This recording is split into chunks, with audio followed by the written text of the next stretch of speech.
ಮಾಡ್ಕೋ. Hello everyone, this is Deepti. ಇವತ್ತು ನಾನು ಆಲ್ಡಿಹೈಡ್ ಕೀಟೋನ್ಸ್ ಕಾರ್ಬಾಕ್ಸಿಲಿಕ್ ಆಸಿಡ್ ಬಗ್ಗೆ ಇಂಪಾರ್ಟೆಂಟ್ ಕ್ವಶನ್ಸ್ನ ನಾನು ಮಾಡ್ತಾ ಇದ್ದೀನಿ. ಸೊ ಈ ಚಾಪ್ಟ್ರಲ್ಲಿ ಯಾವ ಮೇನಿಂದ ನಿಮಗೆ ಎಷ್ಟು ಕ್ವಶನ್ಸ್ ಬರುತ್ತೆ ಅಂತ ಹೇಳ್ತೀನಿ first. So model question paper ಬಗ್ಗೆ ಈಗಾಗಲೇ ನಾನು ಡಿಸ್ಕಸ್ ಮಾಡಿದ್ದೀನಿ. ಈ ಮಾಡೆಲ್ ಕ್ವಶನ್ ಪೇಪರಲ್ಲಿ ಯಾವ ನಂಬರಲ್ಲಿ ನಿಮಗೆ ಆಲ್ಡಿಹೈಡ್ ಕ್ವಶನ್ಸ್ ಬರುತ್ತೆ ಅಂತ ಹೇಳಿದ್ರೆ, ಫಸ್ಟ್ ಮೇನಲ್ಲಿ 9th ಕ್ವಶನ್ ಬಂದು, ಸೊ ಫಸ್ಟ್ ಮೇನಲ್ಲಿ 9th ಕ್ವಶನ್ ಬಂದು ನಿಮಗೆ ಆಲ್ಡಿಹೈಡ್ ಕೀಟೋನ್ಸ್ ಇಂದ ಇರುತ್ತೆ. ಹಾಗೇನೆ ಲಾಸ್ಟ್ ಮೇನಲ್ಲಿ ಪಾರ್ಟ್ ಡಿ ಅಲ್ಲಿ 34 and 35 ಕ್ವಶನ್ ನಂಬರ್. ಸೊ ಅದು 5 ಮಾರ್ಕ್ಸ್ ಕ್ವಶನ್ಸ್. ಅದರಲ್ಲೂ ಕೂಡ ನಿಮಗೆ ಆಲ್ಡಿಹೈಡ್ ಕೀಟೋನ್ಸ್ ಕಾರ್ಬಾಕ್ಸಿಲಿಕ್ ಆಸಿಡ್ ಇಂದ ನಿಮಗೆ ಕ್ವಶನ್ಸ್ ಬಂದಿರುತ್ತೆ. ಸೊ 5 ಮಾರ್ಕ್ಸ್ ಕ್ವಶನ್ ಹೇಗೆ ನಿಮಗೆ ಕೇಳಿರ್ತಾರೆ ಅಂತಂದ್ರೆ 2+2+1 ಅಂತ ಡಿವೈಡ್ ಆಗಿರುತ್ತೆ, ಇಲ್ಲಾಂದ್ರೆ 2+1+1+1 ಹಾಗೆ ನಿಮಗೆ ಡಿವೈಡ್ ಆಗಿರುತ್ತೆ ಮಾರ್ಕ್ಸ್. ಅದಾದ್ಮೇಲೆ ಈ ಚಾಪ್ಟರ್ ಇಂದ ಯಾವ ಪೋರ್ಷನ್ಸ್ ನಿಮಗೆ ಡಿಲೀಟ್ ಮಾಡಿಲ್ಲ, ಕಂಪ್ಲೀಟ್ ಎಲ್ಲ ಕಾನ್ಸೆಪ್ಟ್ ನೀವು ಈ ಚಾಪ್ಟರ್ ಅಲ್ಲಿ ಓದಬೇಕಾಗಿದೆ. ಹಾಗಾಗಿ ಇದು ಇಂಪಾರ್ಟೆಂಟ್ ಚಾಪ್ಟರ್. ಅದಾದ್ಮೇಲೆ 5+5 10 ಮಾರ್ಕ್ಸ್. ಅದಾದ್ಮೇಲೆ ಫಸ್ಟ್ ಮೇನಿಂದ 1 ಮಾರ್ಕ್ಸ್ ಬರ್ತಿದೆ. ಒಟ್ಟು 11 ಮಾರ್ಕ್ಸ್ ನೀವು ಈ ಚಾಪ್ಟರ್ ಇಂದ ಸ್ಕೋರ್ ಮಾಡ್ತೀರಾ. ಮತ್ತೆ ತುಂಬಾ ಜನ ಕೇಳ್ಕೊಂಡಿದ್ದಾರೆ ಆಲ್ಡಿಹೈಡ್ ಕೀಟೋನ್ಸ್ ಕಾರ್ಬಾಕ್ಸಿಲಿಕ್ ಆಸಿಡ್ ಇಂದ ಇಂಪಾರ್ಟೆಂಟ್ ಕ್ವಶನ್ಸ್ ಯಾವ್ದು ಬರ್ತಾ ಇದೆ ಹೇಳಿ ಮೇಡಮ್ ಅಂತ. ಯಾಕಂದ್ರೆ ಇದು ತುಂಬಾ ಲಾಂಗ್ ಚಾಪ್ಟರ್ ಆಯ್ತು. Aldehyde ketones carboxylic acid preparations ಎಲ್ಲ ನೆನ್ಪಿಡ್ಕೊಳ್ಬೇಕು. ಹಾಗಾಗಿ ಯಾವ್ದು ಇಂಪಾರ್ಟೆಂಟ್ ಮತ್ತೆ ಹೇಗೆ ಕ್ವಶನ್ಸ್ ಬರುತ್ತೆ ಅನ್ನೋದನ್ನ ನಾನು ಈ ವಿಡಿಯೋದಲ್ಲಿ ಹೇಳಿದ್ದೀನಿ. ಅದಾದ್ಮೇಲೆ 1 ಮಾರ್ಕ್ಸ್ ಕ್ವಶನ್ಸ್ ಬಂತು ಅಂತಂದ್ರೆ ಇದರಲ್ಲಿ ರಿಯಾಕ್ಟೆಂಟ್ಸ್ ಕೊಟ್ಟಿರ್ತಾರೆ, ಮತ್ತೆ ಪ್ರಾಡಕ್ಟ್ ಬರೆಯೋ ತರ ಕೇಳಿರ್ತಾರೆ. ಇಲ್ಲದಿದ್ರೆ ರಿಯೇಜೆಂಟ್ಸ್, ಸೊ ರಿಯೇಜೆಂಟ್ಸ್ ನೋಡ್ಕೊಂಡು ನೀವು ಆನ್ಸರ್ ಮಾಡಬೇಕಾಗಿರುತ್ತೆ. ಅದಾದ್ಮೇಲೆ ಸೊ ನೇಮಿಂಗ್ ರಿಯಾಕ್ಷನ್ ಕೊಟ್ಟಿರ್ತಾರೆ, ಆ ನೇಮಿಂಗ್ ರಿಯಾಕ್ಷನ್ ಅಲ್ಲಿ ಯಾವ ರಿಯೇಜೆಂಟ್ಸ್ ಯೂಸ್ ಮಾಡಿದ್ದಾರೆ ಅಂತನೋ ಕ್ವಶನ್ ಬರುತ್ತೆ. ಸೊ ಅದನ್ನೆಲ್ಲ ನಾನು ಈ ಚಾಪ್ಟರ್ ನಾನು ಡಿಸ್ಕಸ್ ಮಾಡಿದ್ದೀನಿ. ಸೊ ಹಾಗೆ ನನ್ನ ವಿಡಿಯೋನ ಕಂಪ್ಲೀಟ್ ಆಗಿ ನೋಡಿ. So 3 marks, 2 marks and 1 marks question ಹೇಗೆ ಬಂದಿರುತ್ತೆ, ಮತ್ತೆ ಅಪ್ಲಿಕೇಶನ್ ಲೆವೆಲ್ ಕ್ವಶನ್ಸ್ ಹೇಗೆ ಕೇಳಿರ್ತಾರೆ ಅನ್ನೋದನ್ನ ನಾನು ಡಿಸ್ಕಸ್ ಮಾಡಿದ್ದೀನಿ. ಸೊ ಹಾಗೆ ನೀವೇನಾದ್ರೂ ನನ್ನ ಚಾನಲ್ಗೆ ಹೊಸಬರಾಗಿತ್ತು ಅಂತಂದ್ರೆ ನನ್ನ ಚಾನಲ್ನ ಸಬ್ಸ್ಕ್ರೈಬ್ ಮಾಡಿ. ಹಾಗೆ ನನ್ನ ಚಾನಲ್ ಬಗ್ಗೆ ರೆಗ್ಯುಲರ್ ನೋಟಿಫಿಕೇಶನ್ ಸಿಗ್ತಾ ಇರಬೇಕು ಅಂತಂದ್ರೆ ಬೆಲ್ ಬಟನ್ ಪ್ರೆಸ್ ಮಾಡಿ. ಸೊ ಹಾಗಾದ್ರೆ ಇವತ್ತಿನ ಸೆಷನ್ ಸ್ಟಾರ್ಟ್ ಮಾಡೋಣ. Welcome to light up.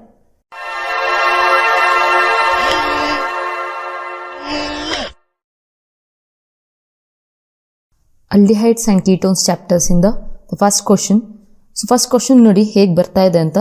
Explain Rosenmund reduction with an example. So Rosenmund reduction ನಾನು ಇಲ್ಲಿ ಇಂಪಾರ್ಟೆಂಟ್ ಅಂತ ಮಾರ್ಕ್ ಮಾಡಿದ್ದೀನಿ, ಇಂಪಾರ್ಟೆಂಟ್ ಇರೋದ್ರಿಂದ ಮಾರ್ಕ್ ಮಾಡಿದ್ದೀನಿ. Rosenmund reduction with an example or how would you prepare aldehyde from acetyl chloride or benzyl chloride ಅಂತ question ಬರುತ್ತೆ. So Rosenmund reaction ನೀವು ಕರೆಕ್ಟಾಗಿ ಜನರಲ್ ರಿಯಾಕ್ಷನ್ ಓದಿತ್ತು ಅಂತಂದ್ರೆ ನೀವು ಈ ಕ್ವಶನ್ಗೆ ಆನ್ಸರ್ ಮಾಡ್ಬೋದು. So explain Rosenmund reduction with example ಅಂತ ಕ್ವಶನ್ ಬರ್ಬೋದು. ಇಲ್ಲದಿದ್ರೆ ನಿಮಗೆ ರಿಯಾಕ್ಟೆಂಟ್ ನೇಮ್ನೇ ಕೇಳಿರ್ತಾರೆ ಇಲ್ಲಿ. How would you prepare aldehyde from acetyl chloride. ನೋಡಿ ಇಲ್ಲಿ ಅಸಿಟೈಲ್ ಕ್ಲೋರೈಡ್ ತಗೊಂಡಿದ್ದೀನಿ, or benzyl chloride. Benzyl chloride benzyl chloride ಅಂತ ತಗೊಳ್ತೀವಿ. ಸೊ ಇದು ರೋಸನ್ಮಡ್ ಅನ್ನೋದು naming reaction. So naming reaction ಎಲ್ಲ ಇಂಪಾರ್ಟೆಂಟ್ ನಿಮಗೆ. ಸೊ ನೋಡೋಣ ಇಲ್ಲಿ ನೇಮಿಂಗ್ ರಿಯಾಕ್ಷನ್. ಆಸಿಡ್ ಕ್ಲೋರೈಡ್ ತಗೊಂಡಿದ್ವಿ, RCOCl plus hydrogen in the presence of palladium over barium sulphate. So palladium over barium sulphate ನಾವು ಲಿಂಡ್ಲರ್ ಕ್ಯಾಟಲಿಸ್ಟ್ ಅಂತ ನಾವು ಕರಿತೀವಿ to give aldehyde and HCl. ಈ ಜನರಲ್ ರಿಯಾಕ್ಷನ್ ಓದಿತ್ತು ಅಂತಂದ್ರೆ ನಮಗೆ ಅದ್ರ ಎಕ್ಸಾಂಪಲ್ ಕೊಡಕ್ಕೆ ಈಸಿ ಆಗುತ್ತೆ. ಆರ್ ಜಾಗದಲ್ಲಿ ನೀವು CH3 C2H5 ಯೂಸ್ ಮಾಡ್ಕೋಬಹುದು, ಆರ್ ಬೆನ್ಸಿನ್ ಆದ್ರೂ ಯೂಸ್ ಮಾಡ್ಕೋಬಹುದು. ಸೊ ನೋಡಿ ನಾನು ಎಕ್ಸಾಂಪಲ್ ಕೊಟ್ಟಿದ್ದೀನಿ. ಆರ್ ಜಾಗದಲ್ಲಿ CH3 ತಗೊಂಡಿದ್ದೀನಿ, ಆಗ ನಮಗೆ ಬಂದಿರೋ ಪ್ರಾಡಕ್ಟ್ ಅಲ್ಲೂ ಆರ್ ಜಾಗದಲ್ಲಿ CH3 ಇರುತ್ತೆ. So acetyl chloride is converted into acetaldehyde. Aldehyde ketones ಮತ್ತೆ ಕಾರ್ಬಾಕ್ಸಿಲಿಕ್ ಆಸಿಡ್ ಚಾಪ್ಟರ್ ಅಲ್ಲಿ ನಿಮಗೆ ನೇಮ್ಸ್ಗಳು ಕರೆಕ್ಟಾಗಿ ಗೊತ್ತಿರಬೇಕು. ಯಾಕಂದ್ರೆ ಇದೇ ತರ ಕ್ವಶನ್ ಇರುತ್ತೆ. How would you prepare aldehyde from acetyl chloride. Acetyl chloride ಇಂದ ಹೇಗೆ ನೀವು ಆಲ್ಡಿಹೈಡ್ ಪ್ರಿಪೇರ್ ಮಾಡ್ತಿದ್ದೀರಾ ಅಸಿಟಾಲ್ಡಿಹೈಡ್ ನ, ಹಾಗೇನೆ ಬೆನ್ಸಾಯಿಲ್ ಕ್ಲೋರೈಡ್ ಯೂಸ್ ಮಾಡ್ಕೊಂಡು ಹೇಗೆ ಬೆನ್ಸಾಲ್ಡಿಹೈಡ್ ಪ್ರಿಪೇರ್ ಮಾಡ್ತಿದ್ದೀರಾ, ಈ ತರ ಕ್ವಶನ್ಸ್ ಇರುತ್ತೆ. ಸೊ ಹಾಗಾಗಿ ನೋಡಿ ನಾನು ಎಕ್ಸಾಂಪಲ್ಸ್ನ ಕೊಟ್ಕೊಂಡಿದ್ದೀನಿ, ಇದನ್ನ ನೋಟ್ ಮಾಡ್ಕೊಳ್ಳಿ. ಹಾಗೆ ನೆಕ್ಸ್ಟ್ ಸೆಕೆಂಡ್ ಒನ್ಗೆ ಹೋಗೋಣ. Second question. So this is also a naming reaction. How would you prepare aldehyde from nitriles. ಈ ತರ ಕ್ವಶನ್ ಬರ್ಬೋದು. How do you prepare aldehyde from nitriles or explain Stephen's reduction. So ನೋಡಿ ಇಲ್ಲಿ nitriles use ಮಾಡ್ಬಿಟ್ಟು ಹೇಗೆ ನಾವು aldehyde prepare ಮಾಡೋದು. So nitrile R(C)N by nascent hydrogen in the presence of stannous chloride plus concentrated HCl. ನಮಗೇನು ಬರ್ತಾ ಇದೆ, ಇಮೈನ್ಸ್ ಬರ್ತಾ ಇದೆ. ಸೊ ಇಲ್ಲಿ ಕಾರ್ಬನ್ ಹತ್ರ ಒಂದು ಹೈಡ್ರೋಜನ್, ನೈಟ್ರೋಜನ್ ಹತ್ರ ಒಂದು ಹೈಡ್ರೋಜನ್ ಬಂದು ಡಬಲ್ ಬಾಂಡ್ ಫಾರ್ಮೇಷನ್ ಆಗಿದೆ, ಇದನ್ನ ಇಮೈನ್ಸ್ ಅಂತ ಕರಿತೀವಿ. ಅಗೇನ್ ಬೈ ಆಸಿಡ್ ಹೈಡ್ರಾಲಿಸಿಸ್ ಅಂತಂದರೆ H3O+ water plus acid. So ನಮಗೆ ಏನು ಬರ್ತಾ ಇದೆ, ಆಲ್ಡಿಹೈಡ್. Stephenson reduction. ಇದಕ್ಕೆ ಎಕ್ಸಾಂಪಲ್ ತೋರಿಸ್ತೀನಿ. ಸೊ ನೋಡಿ ಇಲ್ಲಿ R ಜಾಗದಲ್ಲಿ CH3 ಯೂಸ್ ಮಾಡಿದ್ದೀನಿ, CH3 ಜನರಲ್ ರಿಯಾಕ್ಷನ್ ತಿಳ್ಕೊಂಡಿತ್ತು ಅಂತಂದರೆ ನಾವು ಪ್ರಾಡಕ್ಟ್ ಬರೆಯೋಕ್ಕೆ ಒಂದು ಎಕ್ಸಾಂಪಲ್ ಕೊಡೋಕ್ಕೆ ಈಸಿ ಆಗುತ್ತೆ.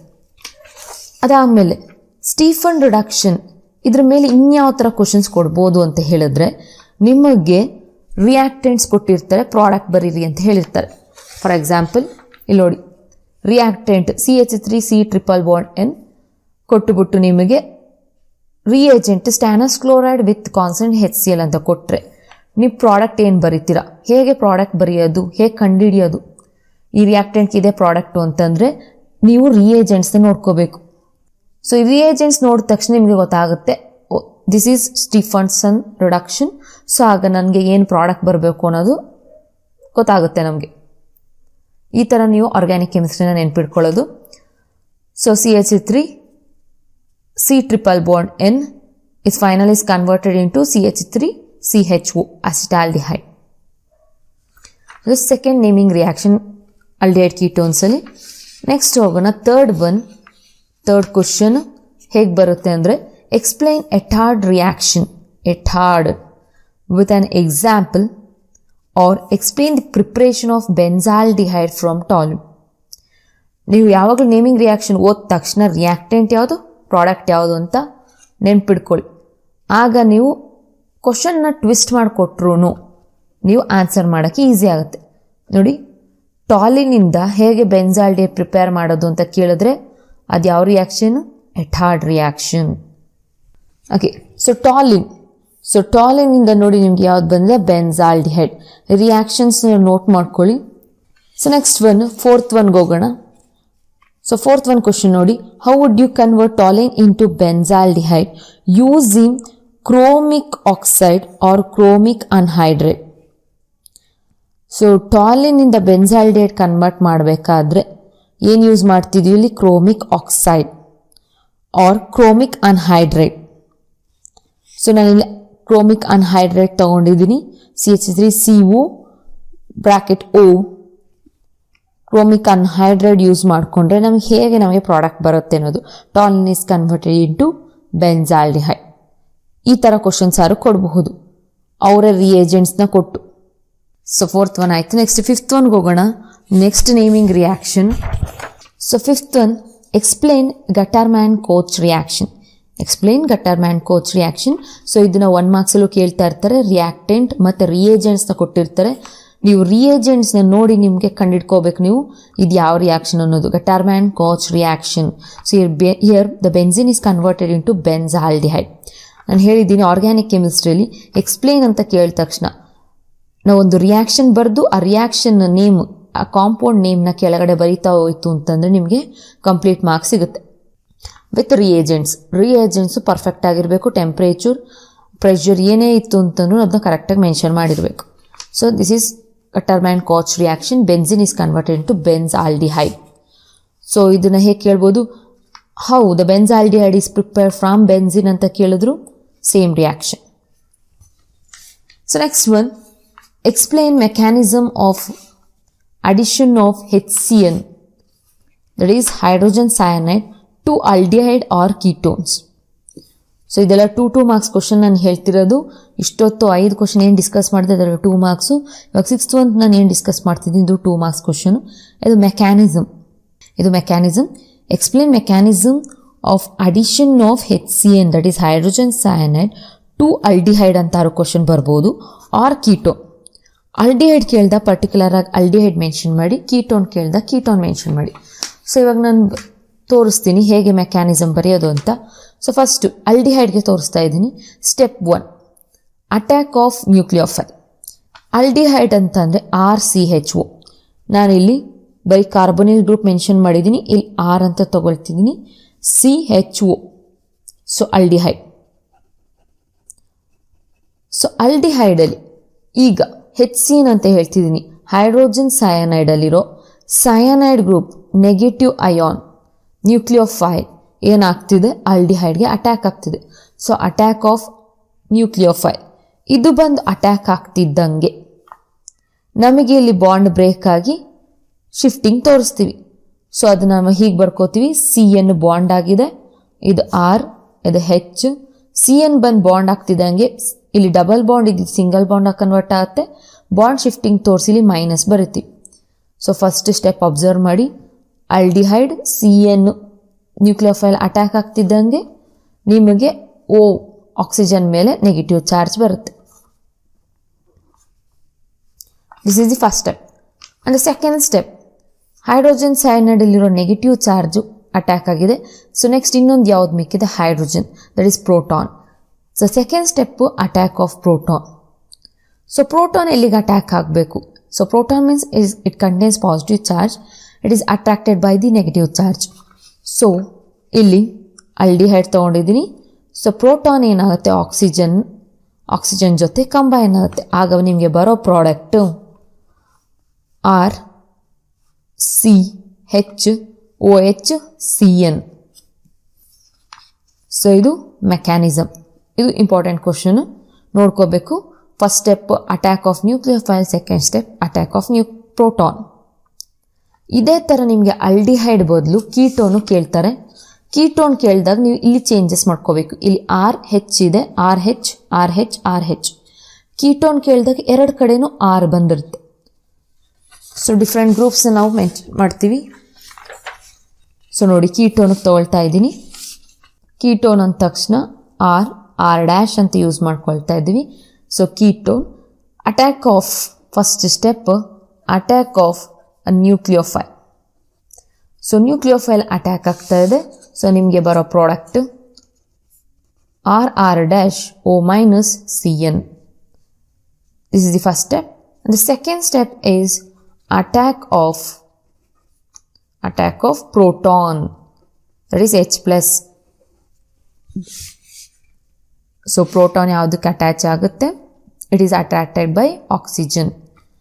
ಸೊ ಇಲ್ಲಿ RR' ಬರುತ್ತೆ, RR-OH CN. ಇದು ಮೆಕ್ಯಾನಿಸಮ್. ಈಗ ನೆಕ್ಸ್ಟ್ ಕ್ವಶನ್ ಹೋಗೋಣ. It is 7th one. What is Clemmensen reduction? Give an example. So ಕ್ಲೆಮೆನ್ಸನ್ reduction ಅಂತ ಅಂದರೆ ಡೆಫಿನೇಷನ್ ನೋಡ್ಕೊಳ್ಳಿ. ಹಾಗೇನೆ ಕ್ಲೆಮೆನ್ಸನ್ ರಿಡಕ್ಷನಲ್ಲಿ ಯೂಸ್ ಮಾಡೋ ರಿಯೇಜೆಂಟ್ಸ್ ಯಾವುದು ಅಂತ ಕೇಳ್ತಾರೆ. ಓಕೆ, ಸೊ ನೋಡಿ, what is Clemmensen reduction? The reduction of aldehyde, ಎರಡಕ್ಕೂ ಕೊಡ್ತಾ ಇದ್ದೀನಿ, aldehyde or ketone, and corresponding hydrocarbon on treating with zinc amalgam and concentrated HCl is called Clemmensen reduction. ಏನು ಹೇಳ್ತೀವಿ? The reduction of aldehyde or ketone. So ನಾನು ಇಲ್ಲಿ ketone example ತೊಗೊಂಡಿದ್ದೀನಿ, ಹಾಗೆ aldehyde example ತೊಗೊಂಡಿದ್ದೀನಿ. ಇಂಟು ಕರಸ್ಪಾಂಡಿಂಗ್ ಹೈಡ್ರೋಕಾರ್ಬನ್ಸ್, ನಮಗೆ ಬರೋ product hydrocarbons ಆಗಿರುತ್ತೆ. ಯಾವುದ್ರ ಜೊತೆ ಟ್ರೀಟ್ ಮಾಡಿದಾಗ? With the zinc amalgam and concentrated HCl. These are the reagents. 2 marks question. With an example ಅಂತ ಕೇಳಿದಾಗ ನಿಮಗೆ R ಜಾಗದಲ್ಲಿ ನೀವು CH3 C2H5 ಯೂಸ್ ಮಾಡ್ಕೋಬೋದು. ನಾನಿಲ್ಲಿ R ಜಾಗದಲ್ಲಿ CH3 ಯೂಸ್ ಮಾಡ್ಕೊಂಡಿದ್ದೀನಿ. Acetaldehyde is converted into ethane. 1 marks ಕ್ವಶನ್ಗೆ ಏನು ಕೇಳ್ತಾರೆ? ರಿಯೇಜೆಂಟ್ ನೇಮ್ ಕೇಳ್ತಾರೆ. Name the reagent used in Clemmensen reduction ಅಂತ ಕೇಳಿದ್ರೆ zinc amalgam and concentrated HCl ಅಂತ ಮೆನ್ಷನ್ ಮಾಡಬೇಕು ಕಂಪಲ್ಸರಿ. ಜಸ್ಟ್ HCl ಅಂತ ಮೆನ್ಷನ್ ಮಾಡಿದ್ರೆ ಮಾರ್ಕ್ಸ್ ಸಿಗಲ್ಲ. ಕಾನ್ಸಂಟ್ರೇಟೆಡ್ ಪರ್ಫೆಕ್ಟಾಗಿ ಮೆನ್ಷನ್ ಆಗಿರಬೇಕು ರಿಯೇಜೆಂಟ್ಸ್. ಓಕೆ, ಸೊ ನೆಕ್ಸ್ಟ್ ಒನ್ಗೆ ಹೋಗೋಣ. 8th one. What is Wolff-Kishner reduction? Give an example. So Wolff-Kishner reduction naming reaction ಇದು ಕೂಡ the reduction of aldehyde and ketone into corresponding hydrocarbons. ಇಲ್ಲೂ ಅಷ್ಟೇ ನಾವು ಆಲ್ಡಿಹೈಡ್ ಕೀಟೋನ್ಸ್ನ ಹೈಡ್ರೋಕಾರ್ಬನ್ಸ್ ಆಗಿ ಕನ್ವರ್ಟ್ ಮಾಡ್ತಿದ್ವಿ by heating with a mixture of hydrazine and a strong base like KOH. In ethylene glycol is called Oeff-Kishner reduction, and this is the reaction. Here the ketone is converted into hydrocarbons. ಇದನ್ನು ನಾವು hydrazine ಅಂತ ಕರಿತೀವಿ. Hydrazine NH2 NH2. So with example ಅಂತ ಹೇಳಿರೋದ್ರಿಂದ so ನೋಡಿ R ಮತ್ತು R ಜಾಗಕ್ಕೆ ನಾನು CH3 CH3 ಅಂತ ತೊಗೊಂಡಿದ್ದೀನಿ. ಸೇಮ್ ಅಲ್ಕೈಲ್ ಗ್ರೂಪ್ ತೊಗೋಬೋದು, ಇದನ್ನು ಡಿಫ್ರೆಂಟ್ ಅಲ್ಕೈಲ್ ಗ್ರೂಪ್ನ ಮೆನ್ಷನ್ ಮಾಡ್ಕೋಬೋದು. ಒಂದು ಕಡೆ CH3 ಇನ್ನೊಂದು ಕಡೆ C2H5 ಅಂತವರು ತೊಗೋಬಹುದು. So next one naming reaction. What is haloform reaction? Give an example. Haloform ಇದು ಕೂಡ important. Aldehyde and ketone having at least one methyl ketone group, one methyl ketone group are oxidized by sodium hypohalite to sodium salt of carboxylic acid and a haloform. So idike reaction R C double bond O CH3 NaOX general reaction ಬರೀತಾ ಇದ್ದೀನಿ. R C double bond O CX3 again in the presence of NaOH it forms R C double bond O Na plus CH3 so ಇದೇ ನಮಗೆ ಹ್ಯಾಲೋಫಾರ್ಮ್ ಸಿಕ್ಕಿರೋದು. So ಇದು general reaction ಬರ್ದಿದ್ದೀನಿ ನಾನಿಲ್ಲಿ, general reaction. So ಇದಕ್ಕೆ R ಜಾಗದಲ್ಲಿ ನೀವು CH3 ಅಂತ apply ಮಾಡಿ, ಆಗ ನಿಮಗೆ ಎಕ್ಸಾಂಪಲ್ ಸಿಗುತ್ತೆ. ಸೊ ನೋಡಿ R C double bond O CH3 ಇದೇ ಹೇಳ್ತಿರೋದು ಇಲ್ಲಿ. One methyl keto group or oxidise by sodium hypohalide. So NaOX sodium hypohalite ಅಂತ ಕರೀತಾರೆ. To form a sodium salt of carboxylic acid. ಇಲ್ಲಿ ಬರ್ದಿದ್ದೀನಿ sodium salt of carboxylic acid ಅಂತ ಕರೀತಾರೆ ಇದನ್ನ. ಆ್ಯಂಡ್ CHX3 ನಮಗೆ ಇಲ್ಲಿ ಹ್ಯಾಲೋಫಾರ್ಮ್ ಸಿಕ್ಕಿದೆ ಪ್ಲಸ್ CHX3. ಸೊ ಎಕ್ಸ್ ಜಾಗದಲ್ಲಿ ನೀವು ಕ್ಲೋರಿನ್ ಬ್ರೋಮಿನ್ ಯೂಸ್ ಮಾಡ್ಕೋಬೋದು. ಸೊ ಹ್ಯಾಲೋಜನ್ಸ್, ಏನೇ halogens. So next one esterification reaction. So ಈ ಎಸ್ಟರಿಫಿಕೇಶನ್ ಅನ್ನೋದು ನಿಮಗೆ ಲ್ಯಾಬ್ ಎಕ್ಸಾಮಲ್ಲೂ ನಿಮಗೆ ವೈವಾ ಕ್ವಶನ್ಸ್ ಕೇಳ್ತಾರೆ. So explain esterification reaction with an example. Explain esterification reaction with an example. ಏನು ಎಸ್ಟರಿಫಿಕೇಶನ್ ಅಂತ ಅಂದರೆ, so carboxylic acid R heated with alcohol or phenols in the presence of concentrated H2SO4 to give ester. So simple reaction idu esterification reaction. So it is a combination of carboxylic acid and alcohol. So ಇದೆರಡನ್ನು combine ಮಾಡಿದ್ರೆ ನಮಗೆ esters ಸಿಗುತ್ತೆ by the removal of water. ನಾವು water content remove ಮಾಡಬೇಕಿಲ್ಲಿ. So ಇಲ್ಲಿಂದ ನಾನು hydrogen ತೆಗಿತೀನಿ, so ಈ ಕಡೆಯಿಂದ OH ತೆಗಿತಾ ಇದ್ದೀನಿ. H2O ಮೈನಸ್ H2O ಮಾಡಿದಾಗ ನಮಗೆ RCOO R' ಬರುತ್ತೆ. That is what S2. So simple reaction. It is a combination of carboxylic acid and alcohol in the presence of concentrated H2SO4 we get ester. So R ಜಾಗದಲ್ಲಿ ನಾನು CH3 use ಮಾಡಿದ್ದೀನಿ. Methanoic acid and methanol is treated with concentrated H2SO4 to form methyl ethanate. Explanation with an example. Okay, so next question ಹೋಗೋಣ. So next question, what is aldol condensation? So what is aldol condensation? Give an example. ಈ aldol condensation reaction ಎಲ್ಲ ನಿಮಗೆ ಡಿಫ್ರೆಂಟಾಗಿ application level ಥರ questions ಕೇಳ್ತಾರೆ. 1 ಮಾರ್ಕ್ಸಲ್ಲಿ ಬರೋ questions. ಇದು 1 ಮಾರ್ಕ್ಸಲ್ಲಿ ಹೇಗೆ ಕೇಳ್ತಾರೆ ಅಂತ ನೆಕ್ಸ್ಟ್ ನಾನು ಡಿಸ್ಕಸ್ ಮಾಡ್ತೀನಿ. ಇವಾಗ aldol ಕಂಡೆನ್ಸೇಷನ್ ಅಂದ್ರೆ ಏನು, ಅದಕ್ಕೇನು ಎಕ್ಸಾಂಪಲ್ ಅಂತ ಹೇಳ್ಬಿಡ್ತೀನಿ. First aldehyde and ketone containing at least one alpha hydrogen atom. So aldehyde ಮತ್ತು ಕೀಟೋನ್ಗೆ ಅಟ್ಲೀಸ್ಟ್ ಒಂದು ಆಲ್ಫಾ ಹೈಡ್ರೋಜನ್ ಇರಬೇಕು. ಸೊ ಆಲ್ಫಾ ಹೈಡ್ರೋಜನ್ ಇದ್ದಿದ್ದ ಕಾಂಪೌಂಡ್ಸ್ ಮಾತ್ರ ನಿಮಗೆ ಆಲ್ಡಾಲ್ ಕಂಡೆನ್ಸೇಷನ್ ತೋರಿಸೋದು. So alpha hydrogen atom undergo self condensation in the presence of dilute alkali to form beta hydroxy aldehyde or beta hydroxy ketone. So ನೋಡಿ ಇಲ್ಲಿ ಆಲ್ಡಾಲ್ ಕಂಡೆನ್ಸೇಷನ್ಗೆ ನಾನು 2 example ತೊಗೊಂಡಿದ್ದೀನಿ. ಈ ಆಲ್ಫಾ ಹೈಡ್ರೋಜನ್ ಅಂದರೆ ಏನು? ಆಲ್ಫಾ ಹೈಡ್ರೋಜನ್ ಅಂತ ಅಂದರೆ ಇವಾಗ ಆಲ್ಡಿಹೈಡ್ ಗ್ರೂಪ್ ಇದೆ. ಸೊ ಈ aldehyde group next carbon, so next ಕಾರ್ಬನ್ಗೆ ಅಟ್ಯಾಚ್ ಆಗಿರೋ ಹೈಡ್ರೋಜನ್ನೇ ನಾವು ಆಲ್ಫಾ ಹೈಡ್ರೋಜನ್ ಅಂತ ಕರಿತೀವಿ. ಓಕೆ, ಹಾಗೆಯೇ ಇಲ್ಲಿ ಕೀಟೋನ್. ಸೊ ಕೀಟೋನ್ ಗ್ರೂಪ್ ಇದೆ ಇಲ್ಲಿ. So ketone group, the next carbon with hydrogen. So ಆ ಕಾರ್ಬನ್ಗೆ ಬಾಂಡ್ ಆಗಿರೋ ಹೈಡ್ರೋಜನ್ ನಾವು ಆಲ್ಫಾ ಹೈಡ್ರೋಜನ್ ಅಂತ ಕರೆಯೋದು. ಸೊ ಆಲ್ಫಾ ಹೈಡ್ರೋಜನ್ ಯಾವುದಕ್ಕಿದೆಯೋ, ಯಾವ ಆಲ್ಡಿಹೈಡ್ ಮತ್ತು ಕೀಟೋನ್ಗೆ ಇದೆಯೋ ಅಂಥ ಕಾಂಪೌಂಡ್ಸು ಆಲ್ಡಾಲ್ ಕಂಡೆನ್ಸೇಷನ್ ತೋರಿಸುತ್ತೆ. ಓಕೆನಾ? ಇದು ಅಪ್ಲಿಕೇಶನ್ ಲೆವೆಲ್ ಕ್ವಶನ್ಸ್ ನಿಮಗೆ ಕೇಳ್ತಾರೆ. ಸೊ ಎಕ್ಸಾಂಪಲ್ಸ್ ನೋಡ್ಕೊಳ್ಳಿ. ಆಲ್ಡಾಲ್ ಕಂಡೆನ್ಸೇಷನ್ಗೆ 2 CH3CHO CH3CHO 2 ನಾನು ಕಾಮನ್ ಆಲ್ಡಿಹೈಡ್ಸ್ನ ಯೂಸ್ ಮಾಡಿದ್ದೀನಿ in the presence of dilute NaOH in first step. In the second step on heating we get but 2-ene-ol. So ನಮಗೆ ಡಬಲ್ ಬಾಂಡ್ ಫಾರ್ಮೇಷನ್ ಆಗ್ತಾ ಇದೆ. So next ಹೋಗೋಣ. 11th one question, what is cross aldol condensation? So first one ನಾವು aldol condensation ನೋಡಿದ್ವಿ. ಇವಾಗ next one cross aldol or mixed aldol ಅಂತ ಕರಿತೀವಿ. Mixed ಆಲ್ಡಾಲ್, ಬರೀ ಆಲ್ಡಾಲ್ ಕಂಡೆನ್ಸೇಷನ್ ನಾವು ತಗೋತಿರೋ ಎರಡು ಆಲ್ಡಿಹೈಡ್ಸು ಕಾಮನ್ ಆಲ್ಡಿಹೈಡ್ಸ್, ಸೇಮ್ ಆಲ್ಡಿಹೈಡ್ಸ್. ಇಲ್ಲಿ ಕ್ರಾಸ್ ಆಲ್ಡಾಲ್ ಆರ್ ಮಿಕ್ಸ್ ಆಲ್ಡಾಲ್ ಅಂತ ಹೇಳಿದಾಗ ನಾವು ತಗೊಳ್ತಿರೋ ಆಲ್ಡಿಹೈಡ್ಸು ಡಿಫ್ರೆಂಟ್. ಇದು ಅಬ್ಸರ್ವ್ ಮಾಡ್ಬೇಕು ನೀವು. When aldol condensation is carried out between 2 different aldehyde or 2 different ketones, or between aldehyde or ketone, or between aldehydes or ketone, is called cross aldol condensation. ನೋಡಿ ಇಲ್ಲಿ benzaldehyde and ಅಸಿಟೋಫಿನಾನ್, ಒಂದು aldehyde group ತೊಗೊಂಡಿದ್ದೀನಿ, ಇನ್ನೊಂದು ketone group ತೊಗೊಂಡಿದ್ದೀನಿ.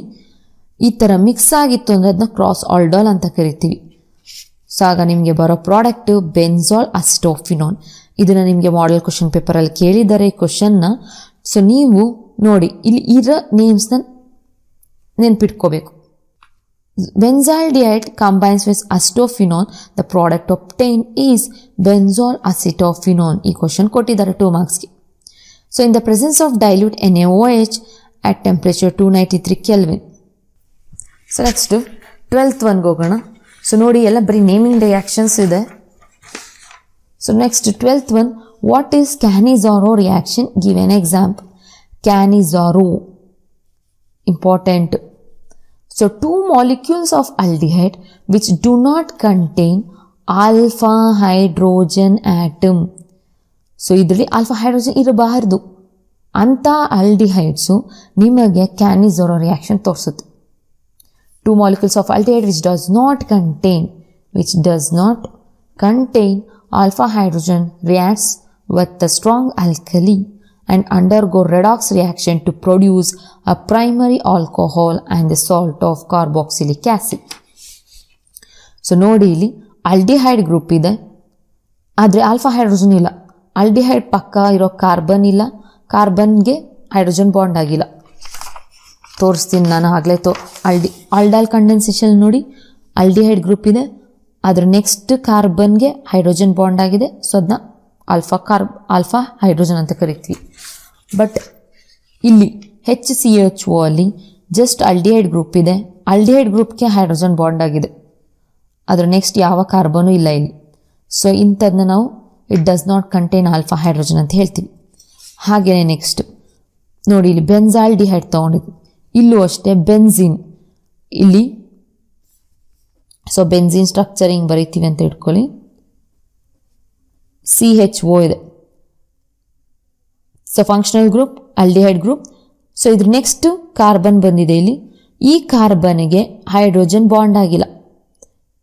So ನೋಡಿ 4 bonds ಅಲ್ಲೇ ಬಂದಿದೆ ಕಾರ್ಬನ್ಗೆ. 1 2 3 4 bonds ಏನು ಬಂದಿದೆ, ಇಲ್ಲಿ ಹೈಡ್ರೋಜನ್ ಇದೆ.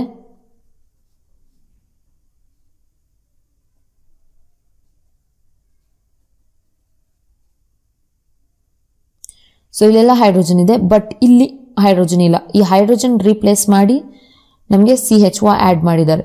ಸೊ ಈ ಕಾರ್ಬನ್ಗೆ ಹೈಡ್ರೋಜನ್ ಇಲ್ಲ, ಹಾಗಾಗಿ does not contain alpha hydrogen ಅಂತ ತಗೊಳ್ತೀವಿ benzaldehyde. So formaldehyde gives methanol, benzaldehyde gives benzyl alcohol ಕೊಟ್ಟಿದೆ ಇಲ್ಲಿ with sodium benzoate. This is Cannizzaro reaction. ಇದು ಅಷ್ಟೇ, ನಿಮಗೆ 1 ಮಾರ್ಕ್ಸಲ್ಲಿ ಹೇಗೆ ಕೇಳ್ತಾರೆ ಕ್ಯಾನಿಜಾರೋ ರಿಯಾಕ್ಷನ್ ಅಂತ ನೆಕ್ಸ್ಟ್ ಹೇಳ್ತೀನಿ ನಾನು. So Cannizzaro reaction means which does not contain alpha hydrogen. Okay, so ಇವಾಗ 1 ಮಾರ್ಕ್ಸ್ ಕ್ವಶನ್ ಬರೋಣ. ಹೇಗೆ ಇದರಲ್ಲಿ 1 ಮಾರ್ಕ್ಸ್ ಕ್ವಶನ್ ಕೇಳ್ತಾರೆ ಅನ್ನೋದು. Which type of aldehyde undergo Cannizzaro reaction?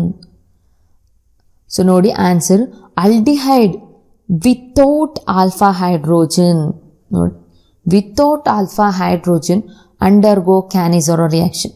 ನೀವು ಪ್ರೀವಿಯಸ್ ಇಯರ್ ಕ್ವಶನ್ ಪೇಪರ್ಸ್ನ ರೆಫರ್ ಮಾಡಿದಾಗ ನಿಮಗೆ ಇಂಥ ಕ್ವಶನ್ಸು ಸಿಗುತ್ತೆ ಆಲ್ಡಿಹೈಡ್ ಕೀಟೋನ್ಸಿಂದ. So next, why acetaldehyde does not undergo Cannizzaro reaction? Acetaldehyde ಏನು, ಅಸಿಟಾಲ್ಡಿಹೈಡ್ ಅಂದ ತಕ್ಷಣ ಫಾರ್ಮುಲಾ CH3CHO. ಅಸಿಟಾಲ್ಡಿಹೈಡಲ್ಲಿ ಏನಾಗ್ತಿದೆ, ಆಲ್ಫಾ ಹೈಡ್ರೋಜನ್ ಇದೆ. ಸೊ ಆಲ್ಫಾ ಹೈಡ್ರೋಜನ್ ಇದ್ದರೆ ಕ್ಯಾನಿಜಾರೋ ರಿಯಾಕ್ಷನ್ ಆಗೋದಿಲ್ಲ. ಸೊ ಹಾಗಾಗಿ ಆನ್ಸರ್ ಏನು, because they contain alpha hydrogen, acetaldehyde does not undergo Cannizzaro reaction. Next 15th one, why benzaldehyde or formaldehyde does not undergo aldol condensation ಅಂತ ಕೇಳಿದ್ದಾರೆ. So ಆಲ್ಡಾಲ್ condensation ಅಂತಂದರೆ ಏನು ಓದಿದ್ವಿ ನಾವು, which contain alpha hydrogen ಅಂತ ಹೇಳಿದ್ವಿ. Alpha hydrogen ಇರಬೇಕು ಅಂತ ಹೇಳಿದ್ವಿ. ಈಗ ಬೆನ್ಸಾಲ್ಡಿಹೈಡ್ ಮತ್ತು ಫಾರ್ಮಾಲ್ಡಿಹೈಡ್ ಅಂದರೆ ಏನು? ಫಾರ್ಮಾಲ್ಡಿಹೈಡ್ ಅಂದರೆ HCHO, ಬೆನ್ಸಾಲ್ಡಿಹೈಡ್ ಅಂದರೆ ಬೆನ್ಸಿನ್ CHO. ಇದೆರಡಕ್ಕೂ ಆಲ್ಫಾ ಹೈಡ್ರೋಜನ್ ಇಲ್ಲ. ಆಲ್ಫಾ ಹೈಡ್ರೋಜನ್ ಇಲ್ಲದಿದ್ದರೆ ಇದು ಆಲ್ಡಾಲ್ ಕಂಡೆನ್ಸೇಷನ್ ತೋರಿಸಲ್ಲ. ಸೊ ಹಾಗಾಗಿ answer, because they do not contain alpha hydrogen they does not undergo aldol condensation. Okay, ಈ ಥರ ನಿಮಗೆ 1 ಮಾರ್ಕ್ಸ್ ಕ್ವಶನು ಕ್ಯಾನಿಜಾರೋ ಮತ್ತು ಆಲ್ಡಾಲ್ ಕಂಡೆನ್ಸೇಷನಲ್ಲಿ ಬರುತ್ತೆ. ಸೊ ನೆಕ್ಸ್ಟ್ ಹೋಗೋಣ.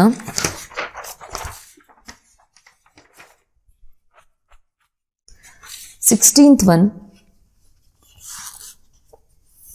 ಸೊ ಇದು aldehyde ketones and carboxylic acid ಸ್ವಲ್ಪ ದೊಡ್ಡ ಚಾಪ್ಟರ್ ಆಗಿರೋದ್ರಿಂದ ನಾನು ಒಂದಷ್ಟು ಕ್ವಶನ್ನ ಆ್ಯಡ್ ಮಾಡ್ಕೊಂಡಿದ್ದೀನಿ.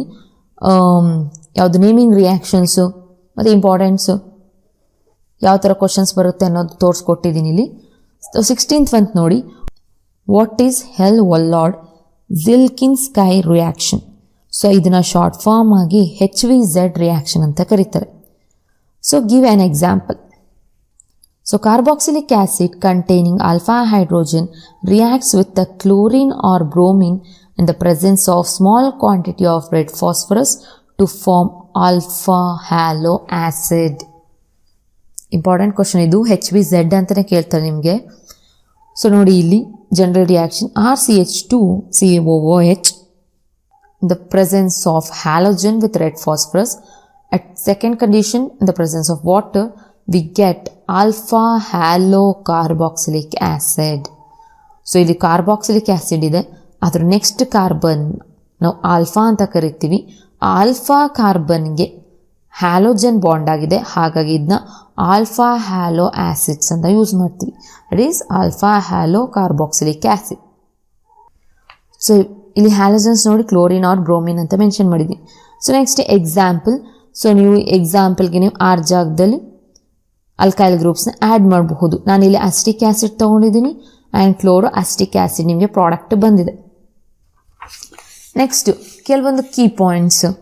ಸೊ ಒಂದೊಂದು ಮಾರ್ಕ್ಸ್ಗೆ ಹೇಗೆ ಬರ್ಬೋದು ಕ್ವಶನ್ ಅನ್ನೋದು. ಸೊ ಪ್ರೈಮರಿ ಆಲ್ಕೋಹಾಲ್ನ ಆಕ್ಸಿಡೇಷನ್ ಮಾಡಿದ್ರೆ ನಮ್ಗೆ ಏನು ಬರುತ್ತೆ ಅಂತ ಕ್ವಶನ್ಸ್ ಬರುತ್ತೆ. On oxidation of primary alcohol the product obtained is that is aldehyde.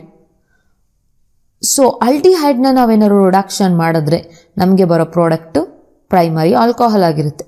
ಹಾಗೆಯೇ secondary alcohol on oxidation we can get a ketone group. So ketone product ಬರುತ್ತೆ. ಅದೇ ಕೀಟೋನನ್ನು ನಾವೇನಾದ್ರು ರಿಡಕ್ಷನ್ ಮಾಡ್ತು ಅಂತಂದರೆ, ಸೊ ರಿಡಕ್ಷನ್ ಮಾಡ್ತು ಅಂತಂದರೆ ನಮಗೆ ಬರೋ ಪ್ರಾಡಕ್ಟು ಸೆಕೆಂಡರಿ ಆಲ್ಕೋಹಾಲ್ ಆಗಿರುತ್ತೆ. ಸೊ ನೆಕ್ಸ್ಟ್ 17th ಒನ್ಗೆ ಹೋಗೋಣ. 17th question. 17th one, benzaldehyde is less reactive towards a nucleophilic addition reaction, give reason ಅಂತ ಕೇಳ್ತಾರೆ. ಬೆನ್ಸಾಲ್ಡಿಹೈಡ್, ಈ ಕ್ವಶನ್ನು ಕೂಡ ನಿಮಗೆ ಮಾಡೆಲ್ ಕ್ವಶನ್ ಪೇಪರಲ್ಲಿ ಬಂದಿತ್ತು. Benzaldehyde is less reactive towards nucleophilic sub addition reaction. This is due to resonance. The polarity of carbonyl group in benzaldehyde is reduced and becomes less electrophilic. ಇದು answer. ಅದಾದಮೇಲೆ next 18th one ನೋಡಿ, ಇದು 1 marks question. ಇದೆಲ್ಲ next 1 marks question ಹೇಳ್ತಾ ಇದ್ದೀನಿ. Name the reagent used in Clemmensen reduction. ನಾನು ಆಗಲೇ ಹೇಳಿದೆ ಯಾವ ಥರ ಕ್ವಶನ್ ಬರುತ್ತೆ ಅಂತ ಕ್ಲೆಮೆನ್ಸನ್ಗೆ. ಸೊ ಆಗ ನೀವು ಜಿಂಕ್ ಅಮಲ್ಗಮ್ ಪ್ಲಸ್ ಕಾನ್ಸಂಟ್ರೇಟೆಡ್ HCl ಅಂತ ಬರೀಬೇಕು. Next, what is Tollens reagent? Ammonical silver nitrate solution is called Tollens reagent. Ammonical silver nitrate ಅನ್ನೋದು ಆನ್ಸರ್. ಅದಾದಮೇಲೆ ಇನ್ನೊಂದು ಕ್ವಶನ್ ಏನು ಕೇಳ್ತಾರೆ ಅಂತಂದರೆ, which is the active species in Tollens reagent ಅಂತ ಕೇಳಿದ್ರೆ, that is AgNH3 square bracket plus whole bracket. It contains AgNH3 twice whole bracket plus ಇದು ನಮ್ಮ ಆಕ್ಟಿವ್ ಅಯಾನ್ ಅಂತ ಕರಿತೀವಿ. So next, name the reagent or oxidising agent used in Etard reaction. ನೋಡಿ, ನಾವು naming reaction ಎಲ್ಲ ಓದ್ಕೊಬಂದಿದ್ದೀವಿ, ಅದರಲ್ಲಿ use ಮಾಡೋ ರಿಯೇಜೆಂಟ್ಸ್ನು ಓದ್ಕೊಬಂದಿರಬೇಕು. ನೋಡಿ, ಎಟಾರ್ಡ್ ರಿಯಾಕ್ಷನಲ್ಲಿ ಯಾವ ರಿಯೇಜೆಂಟ್ ಯೂಸ್ ಮಾಡೋರೆ, ಮತ್ತು ಕ್ಲೆಮೆನ್ಸನ್ನಲ್ಲಿ ಯಾವ ರಿಯೇಜೆಂಟ್, ಸೊ ಆ ಥರ ಕೇಳ್ತಾರೆ. ಸೊ ನಿಮಗೆ ಯೂಸ್ ಮಾಡೋ ರಿಯೇಜೆಂಟು ಕ್ರೋಮೈಲ್ fluoride. So next one, give reason carboxylic acid have high boiling point. It is due to intermolecular hydrogen bonding. ಸೊ ನೋಡಿ, ಆರ್ಗ್ಯಾನಿಕ್ ಕೆಮಿಸ್ಟ್ರಿಯಲ್ಲಿ ನಿಮಗೆ ಈ ಥರ ಕ್ವಶನ್ಸ್ ಬರ್ತಿರುತ್ತೆ. Give reason carboxylic acid shows high boiling point, why it shows high boiling point ಅಂತೆಲ್ಲ ಕೇಳಿದ್ರೆ almost ಯಾವಾಗಲೂ ರೀಸನ್ನು ಇಂಟರ್ಮಾಲಿಕ್ಯುಲರ್ ಹೈಡ್ರೋಜನ್ ಬಾಂಡಿಂಗ್ ಆಗಿರುತ್ತೆ. ಬಾಯ್ಲಿಂಗ್ ಪಾಯಿಂಟ್ ಯಾಕೆ ಜಾಸ್ತಿ ಅಂತ ಕೇಳಿದ್ರೆ.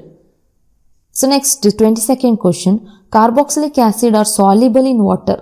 ನೋಡಿ, ಸಾಲ್ಯುಬಲ್ ಇನ್ ವಾಟರ್ ಅಂತ ಬಂದಾಗಲೂ ನಿಮಗೆ ಏನಾಗಿರುತ್ತೆ ಅಂತಂದರೆ, due to formation of hydrogen bonding with water answer ಆಗಿರುತ್ತೆ. ಆಲ್ಮೋಸ್ಟ್ ಕಂಡೀಷನ್ಸಲ್ಲಿ ನಿಮಗೆ ಹಾಗೆ ಆಗಿರುತ್ತೆ. ಯಾಕೆ ಇಂಥ ಆ್ಯಸಿಡ್ಸು ಇದ್ರಲ್ಲಿ ಆಲ್ಕೋಹಾಲ್ ಯಾಕೆ ನೀರಲ್ಲಿ ಕರಗ್ತಾ ಇದೆ, ಸೊ ಅಂತೆಲ್ಲ ಕೇಳಬಹುದು. ಅವು carboxylic acid are soluble in water ಅಂತ ಕೇಳಿದ್ರೆ main reason due to hydrogen bonding. Boiling point ಯಾಕೆ, due to intermolecular hydrogen bonding. ಇದು ನೆನ್ಪಿಟ್ಕೊಂಡಿರಿ, ಬೇರೆ ಚಾಪ್ಟರ್ಸಲ್ಲೂ ಇದು ಯೂಸ್ ಆಗುತ್ತೆ. So next 23rd one, give reason electron withdrawing group increases the acidic strength of carboxylic acid. So electron withdrawing group increases the acidity due to stability or stabilizing the carboxylate anion through delocalization of negative charge. ಇದು ನಿಮಗೆ answer. So next ಅದೇ ಥರ question, ಆದರೆ electron donating group ತೊಗೊಂಡಿದ್ದೀವಿ. Give reason electron donating group decreases the acidic strength of carboxylic acid ಅಂತ ಕೇಳಿದ್ರೆ, electron donating group decreases the acidity by destabilising the carboxylate anion. ಈ ಥರ ಕ್ವಶನ್ಸ್ ಬರುತ್ತೆ ನಿಮಗೆ ಆಲ್ಡಿಹೈಡ್ ಕೀಟೋನ್ಸಲ್ಲಿ, ನೋಡ್ಕೋಬೇಕು. ನೇಮಿಂಗ್ ರಿಯಾಕ್ಷನ್ ಬಿಟ್ಟರೆ ಈ ಥರ ಗಿವ್ ರೀಸನ್ಸ್ ಅಂತ ಕ್ವಶನ್ಸ್ ಬಂದಿರುತ್ತೆ. ಸೊ ನೆಕ್ಸ್ಟ್ ಕೀ ಪಾಯಿಂಟ್ಸ್ ನೋಡಿ, ಇಲ್ಲಿ ಅಸಿಡಿಟಿ ಸ್ಟ್ರೆಂತ್ ನೋಡಿ, ಇದು ಕೂಡ 1 marks question, application level questions ಕೊಡ್ತಾರೆ ನಿಮಗೆ ಈ ಚಾಪ್ಟ್ರಲ್ಲಿ. ಪಿ ಕೆ ವ್ಯಾಲ್ಯೂ ಮೇಲೆ, ಕೆ ವ್ಯಾಲ್ಯೂಸ್ ಮೇಲೆ ನಿಮಗೆ ಕ್ವಶನ್ಸ್ ಅರೈಸ್ ಆಗುತ್ತೆ. ಸೊ 3+2 or 3+1+1 ಕ್ವಶನ್ಸಲ್ಲಿ ಈ ಥರ ಬರುತ್ತೆ, 2 ಮಾರ್ಕ್ಸ್ 1 ಮಾರ್ಕ್ಸ್ಗೆ. So greater the P K value, ಅವರು ಕೆಮಿಕಲ್ ನೇಮ್ನ ಕೊಟ್ಟು ನಿಮಗೆ ಪಿ ಕೆ ವ್ಯಾಲ್ಯೂ ಕೊಟ್ಟಿರ್ತಾರೆ. ಅದರಲ್ಲಿ ಪಿ ಕೆ ವ್ಯಾಲ್ಯೂ ಯಾವುದಕ್ಕೆ ಜಾಸ್ತಿ ಇದೆಯೋ, greater the P K value acidity decreases. ನಿಮಗೆ ಇದು ಸಿ ಇ ಟಿ ನೀಟ್ಗೂ ಯೂಸ್ ಆಗುತ್ತೆ.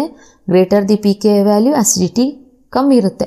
Lower the P K value ಕಮ್ಮಿ ಇದ್ದಷ್ಟು ಅಸಿಡಿಟಿ ಜಾಸ್ತಿ ಇರುತ್ತೆ. ಹಾಗೆಯೇ next K value, greater the K value acidity increases, lower the K value acidity decreases. So ಇಲ್ಲಿ ನೋಡ್ಬೇಕು ನೀವು equation, P K value is inversely proportional to K A. ಹಾಗಾಗಿ ನಿಮಗೆ ಅಸಿಡಿಟಿ ಡಿಕ್ರೀಸ್ ಥರ ತೋರಿಸ್ತಾ ಇದೆ. ಹಾಗೆಯೇ p K b value, so p K value acidic ಸ್ಟ್ರೆಂತ್ನ ನಾವು ಹೇಳ್ತೀವಿ, ಹಾಗೆ p K b value basic strength ಬಗ್ಗೆ ಹೇಳ್ತೀವಿ. ಇದು ಕೂಡ ಇನ್ವರ್ಸ್ಲಿ ಪ್ರಪೋರ್ಷನಲ್. ಸೊ ಇದಕ್ಕೆ ಒಂದು ಎಕ್ಸಾಂಪಲ್ ಕೊಟ್ಟಿದ್ದೀನಿ ನೋಡಿ, formic acid and acidic acid. Formic acid P K value 3.75 ಕಮ್ಮಿ ಇದೆ. Acidic acid P K value 4.75. So ಈಗ ನಾನು ಕೊಟ್ಟಿರೋ ಪ್ರಕಾರ ಗ್ರೇಟರ್ ಪಿ ಕೆ ವ್ಯಾಲ್ಯೂ, ಯಾವುದಕ್ಕೆ ಪಿ ಕೆ ವ್ಯಾಲ್ಯೂ ಜಾಸ್ತಿ ಇದೆಯೋ ಅದಕ್ಕೆ ಅಸಿಡಿಕ್ ಸ್ಟ್ರೆಂತ್ ಏನಾಗಬೇಕು, ಕಮ್ಮಿ ಆಗಬೇಕು. ಈಗ ನೋಡಿ ಇಲ್ಲಿ ಪಿ ಕೆ ವ್ಯಾಲ್ಯೂ ಇದಕ್ಕೆ ಜಾಸ್ತಿ, ಹಾಗಾಗಿ ಇದರದ್ದು ಅಸಿಡಿಟಿ ಏನಾಗ್ತಿದೆ, ಡಿಕ್ರೀಸ್ ಆಗುತ್ತೆ. ಇಲ್ಲಿ ಪಿ ಕೆ ವ್ಯಾಲ್ಯೂ ಕಮ್ಮಿ, ಹಾಗಾಗಿ ಇದಕ್ಕೆ ಅಸಿಡಿಟಿ ಜಾಸ್ತಿ. ಸೊ ಹಾಗಾಗಿ ನಮ್ಮ ಆನ್ಸರ್ ಏನಾಗಿರುತ್ತೆ, formic acid is more acidic than acidic acid. ಹಾಗೆ ನೆಕ್ಸ್ಟ್ ಕೀ ಪಾಯಿಂಟ್, ಯಾವಾಗ ಅಸಿಡಿಟಿ ಡಿಕ್ರೀಸ್ ಆಗುತ್ತೆ ಇನ್ಕ್ರೀಸ್ ಆಗುತ್ತೆ ಅನ್ನೋದ್ರ ಬಗ್ಗೆ. ಸೊ ಅದು ಆ ಕ್ವಶನ್ ಇಲ್ಲಿ ಕೊಟ್ಟಿದ್ದೆ, ನಾನು ಅದನ್ನ ಸಿಂಪಲಾಗಿ ನಾನು ಇಲ್ಲಿ ತೋರಿಸ್ತೀನಿ ಎಕ್ಸ್ಪ್ಲನೇಷನು. ಕಾರ್ಬಾಕ್ಸಿಲಿಕ್ ಗ್ರೂಪ್ ಇದೆ ಇಲ್ಲಿ, ಇದಕ್ಕೆ ನಾವು ಎಲೆಕ್ಟ್ರಾನ್ ವಿತ್ ಡ್ರಾಯಿಂಗ್ ಗ್ರೂಪ್ ಹಾಕಿದ್ರೆ, ಎಲೆಕ್ಟ್ರಾನ್ ವಿತ್ ಡ್ರಾಯಿಂಗ್ ಅಂದರೆ ಎಲೆಕ್ಟ್ರಾನ್ಸ್ನ ತಮ್ಮ ಕಡೆ ಎಳ್ಕೊಳ್ಳೋದು. ಇವಾಗ ಏನು O2 ಮತ್ತು CN, ಅದನ್ನ ನಾವೇನಾದ್ರು ಇಲ್ಲಿಗೆ ಹಾಕಿದ್ರೆ ಅದೇನು ಮಾಡುತ್ತೆ, ಎಲೆಕ್ಟ್ರಾನ್ಸ್ನ ಅಟ್ರ್ಯಾಕ್ಟ್ ಮಾಡುತ್ತೆ. ಇಲ್ಲಿಂದ ಕಾರ್ಬಾಕ್ಸಿಲಿಕ್ ಗ್ರೂಪ್ ಇಲ್ಲಿರೋ ಎಲೆಕ್ಟ್ರಾನ್ಸ್ನ ಅದು ತನ್ನ ಕಡೆ ಎಳ್ಕೊಳ್ಳುತ್ತೆ. ಸೊ ಆ ಥರ ತಗೊಂಡಾಗ ಇಲ್ಲಿ ಬಾಂಡ್ ಸ್ಟ್ರೆಂತ್ ಕಮ್ಮಿ ಆಗುತ್ತೆ. ಸೊ ಬಾಂಡ್ ಸ್ಟ್ರೆಂತ್ ಕಮ್ಮಿ ಆದಾಗ ನಮಗೆ ಇಲ್ಲಿರೋದು ಆಸಿಡಿಟಿ ಇನ್ಕ್ರೀಸ್ ಆಗುತ್ತೆ. ಹಾಗೆಯೇ ಇಲ್ಲಿ next one electron donating group. Electron donating group that is CH3 or C2H5. ಈ ಗ್ರೂಪ್ಸ್ನ ನಾವು ಇಲ್ಲಿಗೆ ಆ್ಯಡ್ ಮಾಡಿದ ತಕ್ಷಣ ಏನು ಮಾಡುತ್ತೆ, it has tendency to donate electrons. ಇದೇನು ಮಾಡುತ್ತೆ, ಎಲೆಕ್ಟ್ರಾನ್ಸ್ನ ಡೊನೇಟ್ ಮಾಡುತ್ತೆ. ಆಗ ಎಲೆಕ್ಟ್ರಾನ್ ಡೆನ್ಸಿಟಿ ಏನಾಗುತ್ತೆ, ಕಾರ್ಬಾಕ್ಸಿಲಿಕ್ ಆ್ಯಸಿಡ್ ಮೇಲೆ ಎಲೆಕ್ಟ್ರಾನ್ ಡೆನ್ಸಿಟಿ ಜಾಸ್ತಿ ಆಗುತ್ತೆ, ಬಾಂಡ್ ಸ್ಟ್ರೆಂತ್ ಜಾಸ್ತಿ ಆಗುತ್ತೆ. ಆವಾಗ ಅಸಿಡಿಟಿ ಡಿಕ್ರೀಸ್ ಆಗುತ್ತೆ ನಮಗೆ. ಇಲ್ಲಿ ಎಲೆಕ್ಟ್ರಾನ್ ಡೆನ್ಸಿಟಿ ಏನಾಯಿತು, ಕಮ್ಮಿ ಆಯಿತು, ಹಾಗಾಗಿ ಅಸಿಡಿಟಿ ಜಾಸ್ತಿ ಆಯಿತು. ಇಲ್ಲಿ ಎಲೆಕ್ಟ್ರಾನ್ ಡೆನ್ಸಿಟಿ ಜಾಸ್ತಿ ಆಯಿತು, ಹಾಗಾಗಿ ಅಸಿಡಿಟಿ ಕಮ್ಮಿ ಆಯಿತು. ಈ ಥರ. ಆಮೇಲೆ ಬಾಯ್ಲಿಂಗ್ ಪಾಯಿಂಟು ಮತ್ತು ಸಾಲ್ಯುಬಿಲಿಟಿ ಆಫ್ ವಾಟರ್ ಯಾವುದ್ರ ಮೇಲೆ ಡಿಪೆಂಡ್ ಆಗಿರುತ್ತೆ, ಹೈಡ್ರೋಜನ್ ಬಾಂಡಿಂಗ್ ಮೇಲೆ ಡಿಪೆಂಡ್ ಆಗಿರುತ್ತೆ. ಸೊ ಇಷ್ಟು ನಿಮಗೆ ಕೀ ಪಾಯಿಂಟ್ಸು. ಸೊ ಇದರಲ್ಲಿ ಯಾವುದಾದ್ರು 1 ಮಾರ್ಕ್ಸ್ಗೆ ಅಪ್ಲಿಕೇಶನಲ್ಲಿ ಕ್ವಶನ್ಸ್ ಬರ್ಬೋದು, ಹಾಗಾಗಿ ಇದನ್ನು ಕೂಡ ಹೇಳಿದ್ದೀನಿ ನಿಮಗೆ. So this is all about today's video. If you like my video, please like, share and subscribe my channel. Thank you.